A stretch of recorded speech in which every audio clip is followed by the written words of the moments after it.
আসসালামু আলাইকুম। কী অবস্থা? কেমন আছেন সবাই? আশা করি সবাই অনেক ভালো আছেন। তো আপনাদের জন্য নতুন আরেকটি ভিডিও নিয়ে হাজির হলাম। তো আজকের ভিডিওটি হচ্ছে Helio RS4 একটি স্মার্ট ওয়াচ নিয়ে, যেটি মোটামুটি 1.78 ইঞ্চি একটি অ্যামোলেড ডিসপ্লে। তো আজ থেকে ১.৫ বছর আগে এটি একটি ভালো ডিভাইস ছিল এবং সেজন্য আমি ওটি ব্যবহার করেছিলাম। এটি মোটামুটি ২০২২-এর মেতে কিনেছিলাম এবং সে সময় এটির দাম ছিল ৳৩,৫০০, যেটি আপনারা নরমালি দেখতে পাচ্ছেন। যদি আমরা বক্সের পেছনে যাই তাহলে এখানে দেখতে পাবো 1.78 ইঞ্চি অ্যামোলেড ডিসপ্লে এবং SpO2 ট্র্যাকিং, যেটা হচ্ছে ব্লাডে অক্সিজেনের পরিমাণ নির্ণয় করা, এবং হচ্ছে এটি ২৪ ঘন্টায় ট্র্যাকিং করবে, যেটি হচ্ছে আমাদের হার্ট রেট। এবং এখানে ১২টি ওয়ার্ক মোড রয়েছে, সাথে রয়েছে হচ্ছে IP68 এর রেটিং। আর এটি আপনার যখন আমরা নর্মালি ফোনে কানেক্ট করে ইউজ করব তখন এটি ১০ দিন ব্যাকআপ দিবে টাইম, এক চার্জে ১০ দিন। আর যদি আমরা নর্মালি ফোনে কানেক্ট ছাড়া ব্যবহার করি তাহলে ৩০-৩৫ দিনের মতো অনায়াসে চলে যায়। হেলাওয়ের যত প্রোডাক্ট আছে যেগুলো যখন কিনবেন তখন অবশ্যই এই রকম সেলগুলো দেখে কিনবেন।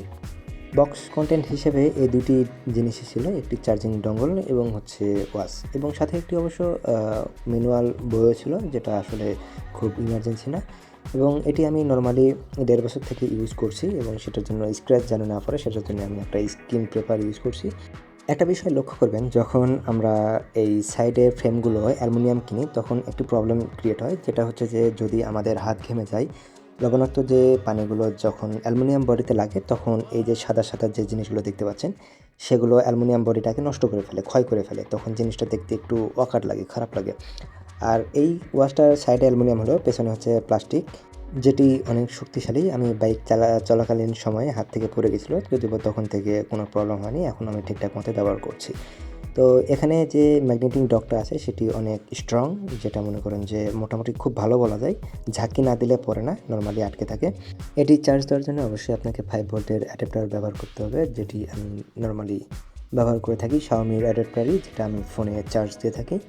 যখন আমি এটি চার্জে কানেক্ট করি তখন এই চার্জিং অ্যানিমেশনটা শো করে, তখন কোনো ধরনের কোনো কিছু করতে পারি না, চার্জিং থেকে খসিয়ে নিলে তখন এটি কাজ করতে পারি। আর তাছাড়া আরও যে ফাংশনালিটিগুলো আছে সেটি অবশ্যই আপনাদের আস্তে আস্তে দেখাবো, যদিও বা ভিডিওটা অনেক বড় হয়ে যাবে, যার জন্য আমি খুবই দুঃখিত। ডান থেকে বামে বা বাম থেকে ডানে যেদিকে আমি সোয়াইপ করি না কেন একই ধরনের ফাংশন দেখতে পাওয়া যায়, যেমনটা হচ্ছে প্রথমে থাকে স্টেপ কাউন্ট, তারপরে হার্ট রেট, তারপরে SpO2, তারপরে হচ্ছে আপনার স্লিপিং মোড এবং হচ্ছে একটি ব্রিথ। এগুলো ছাড়া আমরা অন্যান্য ফাংশনে দেখতে গেলে উপর থেকে যখন আমরা নিচে সোয়াইপ করব তখন আমরা প্রথমে দেখতে পাবো আমাদের সাথে ফোনের সাথে ওয়াচটি কানেক্টেড আছে কিনা সেটা আমরা দেখতে পাবো, এবং তারপরে হচ্ছে ফাইন্ড ফোন, যখন আমাদের ফোনটা আমাদের হাতের আর নাগালে থাকবে না তখন সেটি এটার মাধ্যমে আমরা খুঁজে পাবো, এবং এখানে তখন অবশ্যই ফোনের সাথে ওয়াচটি কানেক্ট থাকতে হবে। তারপরে আমরা ব্রাইটনেস কন্ট্রোল করতে গেলে ব্রাইটনেস 4টি স্টেপে পরিবর্তন করা যায়। ডিরেক্ট সানলাইটে ফুল ব্রাইটনেসে কোনো প্রবলেম হয় না, কিন্তু এখানে নেগেটিভ দিক হচ্ছে যে এটি অটো ব্রাইটনেস নাই, অটো ব্রাইটনেস থাকলে খুব বেশি ভালো হতো। আর তারপরে যদি আমরা ডিএনডি মোড যাই, তখন যদি ডিএনডি মোড চালু করে রাখি তাহলে আমাদের ফোনে যে নোটিফিকেশনগুলো আসে ওয়াচে তখন আমাদের ওয়াচটি ভাইব্রেট করবে না। সেটিংসটা পরে দেখি। এগুলো আমরা নর্মালি ডানে বামে সোয়াইপ করে আগে পেয়েছি স্টেপ কাউন্ট, হার্ট রেট, তারপরে SpO2। আর এখানে শুধু ওয়ার্কিং মোডগুলো আছে, ওয়ার্কিং মোড এখানে মোটামুটি 12টার আশেপাশে রয়েছে। তো এখান থেকে আপনাদের প্রয়োজন মতো আপনারা ব্যবহার করে নিতে পারবেন, এবং এটির পাশাপাশি রয়েছে কতটুকু আপনি এক্সারসাইজ করলেন, এটির অবশ্যই এখানে একটি ডাটা পাওয়া যাবে, যদিও আমি ওরকমভাবে করি নাই সেজন্য আমার নাই।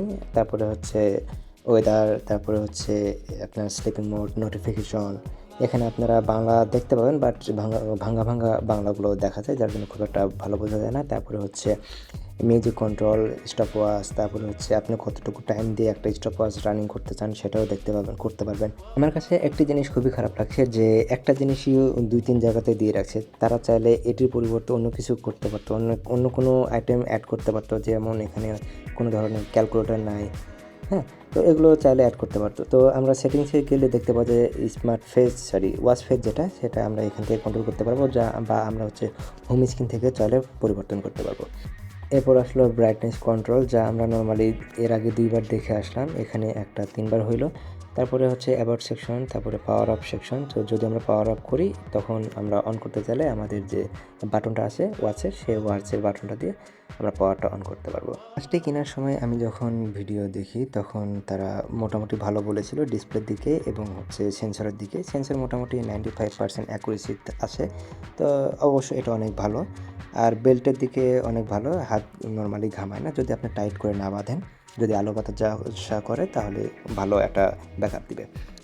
আর এই ডিসপ্লে এবং সেন্সর ছাড়া এটির আসলে খুব একটা ভালো দিক নাই বললেই চলে। তো যদিও এটি 1.5 বছর হয়ে গেছে, এটি অবশ্যই আপনাদেরকে কিনতে বলবো না। তো আমার ওপিনিয়নটা জানালাম আমি 1.5 বছরে কী পেয়েছি এটার মধ্যে থেকে। আর এটির যে একটি আপগ্রেড ভার্সন আছে RS4 প্লাস, তো ওটিও আমি আপনাদেরকে বলবো যে ওটা না নেওয়াই ভালো, কারণ এটার চাইতে ওটার আহামরি খুব একটা পরিবর্তন আসে নাই। আর এটির রেস টু ওয়েক ফিচারটা মোটামুটি ভালো, মাঝে মধ্যে ভালো কাজ করে আর মাঝে মধ্যে করে না। যেমন হচ্ছে আমি বাইক চালানোর সময় 2-3 বার করে হাত নাড়াচাড়া করি, আমি তখন কোনো ধরনের আলো দেখতে পাই না। কোনো সময় দেখার জন্য আমাকে বাটনটা প্রেস করতেই হয়, তাছাড়াও কোনো উপায় থাকে না। আর এখানে ওয়াচ ফেস বলতে 4টা বিল্ট ইন ওয়াচ ফেস থাকে এবং আপনি চাইলে অ্যাপস থেকে একটি ওয়াচ ফেস অ্যাড করতে পারবেন, যেটি আপনার ইচ্ছা মতো নিজের ছবি দিয়েও ওয়াচ ফেসটা অ্যাড করতে পারবেন। এখানে এই ফাংশনটা আছে। এবং যদি বা এখানে একটা প্রবলেম হচ্ছে যে যখন আপনি ওয়াচ ফেসগুলো এই ওয়াচের সাথে সিঙ্ক করবেন, তখন নর্মালি অন্যান্য ওয়াচের চাইতে একটু বেশি সময় নেয়, যেটা একটু বিরক্তিকর। এখন আমরা অ্যাপসে চলে যাব। তো ওখান থেকে আমরা দেখব এই হেলাও RS4 এর এই ওয়াচ এবং হেলাওয়ের যাবতীয় অন্যান্য যে ওয়াচগুলো আছে সেগুলো কিভাবে কানেক্ট করে। তো চলুন অ্যাপসে চলে যাই এবং সেই অ্যাপসের যে ফাংশনগুলো আছে সেগুলো সম্পর্কে একটু আলোচনা করি। আমাদের প্রথমে প্লে স্টোরে গিয়ে হেলাও ফান নামক একটি অ্যাপস ইনস্টল দিতে হবে এবং সেই অ্যাপটি ইনস্টল করার পরে ওপেন করব। তো আমার ইনস্টল দেওয়া আছে, তো আমি এখন ওপেন করছি। ওপেন করার পরে আমাদেরকে একটি অ্যাকাউন্ট ক্রিয়েট করতে হবে। যাদের অ্যাকাউন্ট নেই তারা অ্যাকাউন্ট ক্রিয়েট করবে, আর যাদের অ্যাকাউন্ট আছে তাদের ওই অ্যাকাউন্টটা সাইন ইন করলে হবে। তো যাদের অ্যাকাউন্ট নেই সেটা উপর থেকে সাইন আপ করে নেবেন এবং পরে লগ ইন করবেন। তো লগ ইন করার পরে আমাদের কিছু পারমিশন দিতে হবে। সো পারমিশনগুলো আমরা ফাস্ট করে দিচ্ছি যাতে সময়টা একটু কম লাগে। তো আমি একটু ফাস্ট সব কিছু করে নিচ্ছি। অন্যান্য ফোনের জন্য এত প্রবলেম হয় না, শুধুমাত্র Xiaomi ফোনের জন্য একটু বেশি কাজ করতে হয়। তো আর অন্য স্যামসাং, ভিভো, ওপো এদের জন্য আহামরি এত বেশি কাজ করতে হয় না।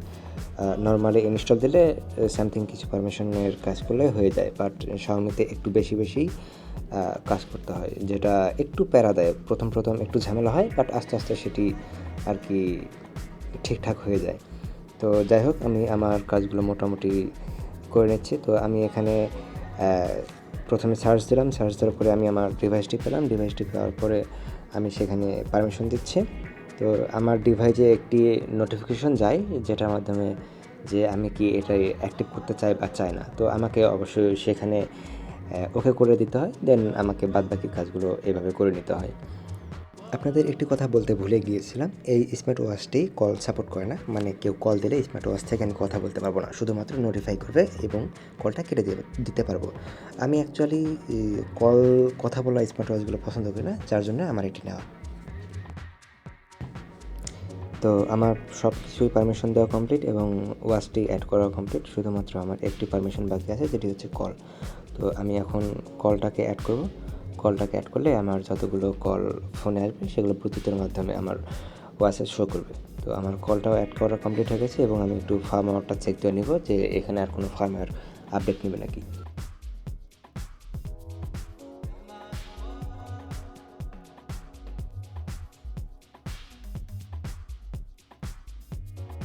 তো যাই হোক, এখান থেকে আপনারা চাইলেও অনেক ধরনের ওয়াচ ফেস অ্যাড করতে পারবেন। তো আমি নর্মালি একটি ওয়াচ ফেস অ্যাড করে আপনাদেরকে দেখাচ্ছি এটাতে কেমন সময় লাগে। মোটামুটি অনেক ভালোই সময় লাগে। তো যাই হোক, এটি একটু সময় কমই লাগলো নর্মালির চাইতে, বাট অন্যান্যগুলো মোটামুটি ভালো সময় লাগে। যেমন যদি আমরা গ্যালারি থেকে অ্যাড করতে যাই, তো গ্যালারিতে একটু বেশি সময় লাগে। তো এই হচ্ছে আজকের ভিডিও। যদি ভিডিওটি ভালো লাগে থাকে অবশ্যই একটি লাইক দিবেন আর বন্ধুদের সাথে একটু শেয়ার করবেন। আর যদি কোনো ধরনের মন্তব্য থেকে থাকে এই ভিডিও বা অন্যান্য যে কোনো ধরনের ভিডিও সম্পর্কে যদি কোনো মন্তব্য থেকে থাকে অবশ্যই জানাবেন। আমি চেষ্টা করব সেই সম্পর্কে আইডিয়া দেওয়ার, সলিউশন দেওয়ার। তো আজকের মতো এই পর্যন্ত। আল্লাহ হাফেজ।